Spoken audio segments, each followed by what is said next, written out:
A gente volta a falar, o Marcos Pereira já chamou no encerramento do bloco, a entrevista ao vivo que a gente faz a partir de agora, e já discutimos esse tema aqui e voltamos para atualizar. E a norma que torna obrigatória a avaliação de riscos psicossociais no ambiente de trabalho, que entra em vigor no próximo mês. Para falar sobre o assunto, nós convidamos a advogada Tiane Pereira Keski, que faz parte da Comissão de Direito do Trabalho da OAB Joinville. Tudo bem, doutora? Bom dia. Tudo bem, bom dia. Está se aproximando, então, a data dessa nova norma? Sim, está se aproximando. Ela entra em vigor ali no dia 26 de maio, né? E as empresas têm cerca de mais um mês, assim, para se adequar. Recapitulando, doutora Tiane, o que significa essa norma para o empregador e para o empregado também? Para o empregador, né, é uma exigência, né, de que sejam previstos os riscos psicossociais no ambiente de trabalho nos programas de gerenciamento de riscos. Então, os empregadores devem adequar o programa de gerenciamento de riscos já existente, né, na NR1 para empresas de maior porte, e as empresas de menor porte devem, então, prever também esses riscos agora, né? E para o empregado é uma garantia, né, de que a sua saúde está sendo cuidada, né? Tem esse zelo por parte do empregador também, né? Doutora, esse é um assunto que a gente vem até comentando nos últimos meses, enfim, mas para a empresa, né? O que muda a partir de agora, assim, é uma situação que deve ter um comportamento mais drástico por parte da empresa ou não, ou é apenas um lembrete, um alerta mais que de fato a fiscalização vai aumentar, hein? Isso, a fiscalização vai aumentar, né? Com relação aos riscos psicossociais, né? Então, se eventualmente não forem constatados nenhum risco psicossocial ali analisando as atividades, né, da empresa, a ausência de riscos também deve constar no programa de gerenciamento de riscos. Então, se forem identificados riscos, eles devem estar previstos, deve estar prevista também a forma de preveni-los, né? Um controle também deve ser implementado e, se não existirem os riscos, também deve constar essa informação no PGR, né? Tem alguma relação aí com pequena empresa, média empresa, grande empresa, alguma dificuldade de colocar em prática isso? Eu acredito que as empresas maiores tenham mais facilidade, né? Porque, como dito, já havia um programa de gerenciamento de riscos que era implementado pela NR1 antes, e então eles já tinham essa obrigação de gerenciar riscos, ver medidas de prevenção, mas as empresas de pequeno porte e de grau de risco 1 e 2, microempreendedor individual, eles não tinham essa obrigação de elaborar um programa de gerenciamento de riscos, mas agora, com essa questão dos riscos psicossociais, eles precisam estar previstos. Então, para essas empresas de menor porte, talvez seja um desafio maior, né, para implementar algo novo, né, para partir de uma análise de saúde e segurança do trabalho, algo que não era feito antes, talvez que não era um costume, né? Algo que eles estivessem tão familiarizados. Doutora, a senhora faz parte da Comissão de Direito, né, do Trabalho da OAB Joinville, e aí queria fazer duas perguntas em uma aqui. A primeira é o seguinte, né?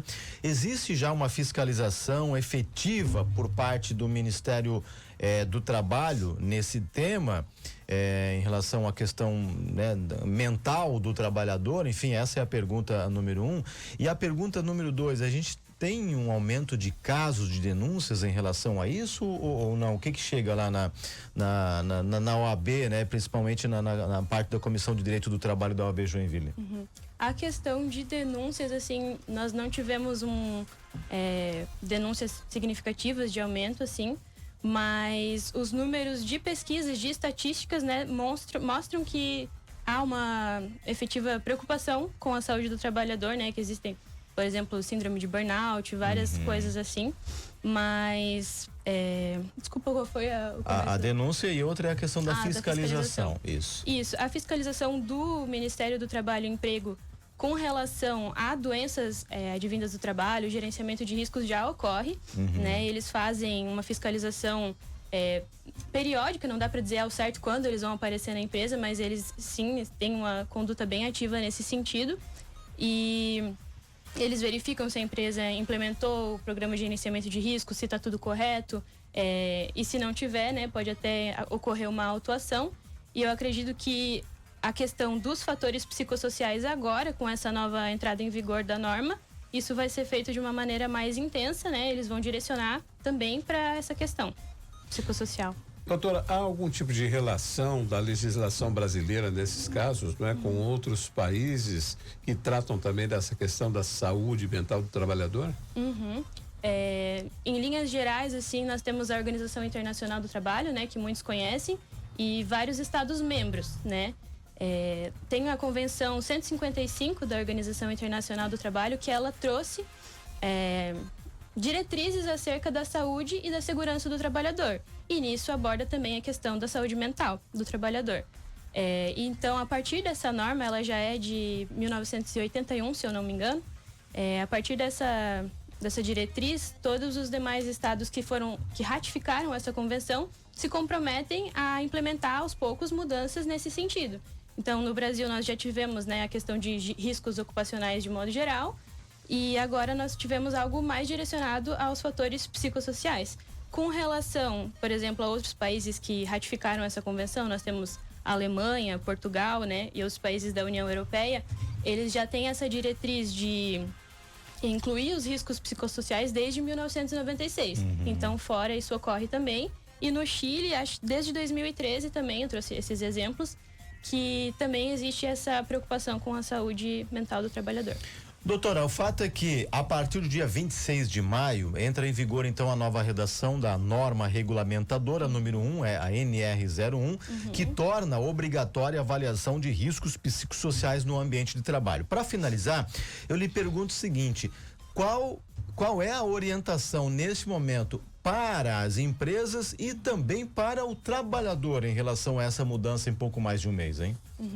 Para as empresas, eu acredito que eles devem direcionar seus esforços, né, com certa urgência para a implementação, para identificar esses riscos, né, porque muitas vezes não é fácil, até porque é uma questão psicossocial, né, então talvez envolva uma questão multidisciplinar, talvez uma equipe de médicos junto, né, para identificar esses riscos e encontrar as maneiras certas de prevenir, implementar medidas eficazes.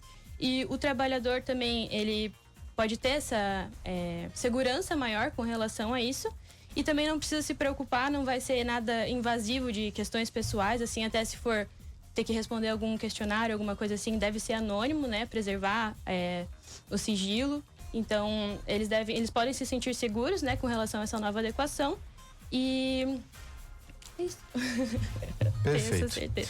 Doutora, obrigado. Esse é um tema importante, está na pauta, precisa estar na pauta, né, das empresas, e assim que a nova redação entrar em vigor, a gente volta a conversar, enfim, para atualizar tanto o trabalhador, tanto as empresas também, independente de porte, porque saúde mental, a questão de riscos psicossociais precisam ser discutidos, está na pauta das empresas no ambiente de trabalho também. Muito obrigado, boa semana para a senhora e volte quando puder e quiser. Muito obrigada, eu que agradeço a oportunidade. Obrigado.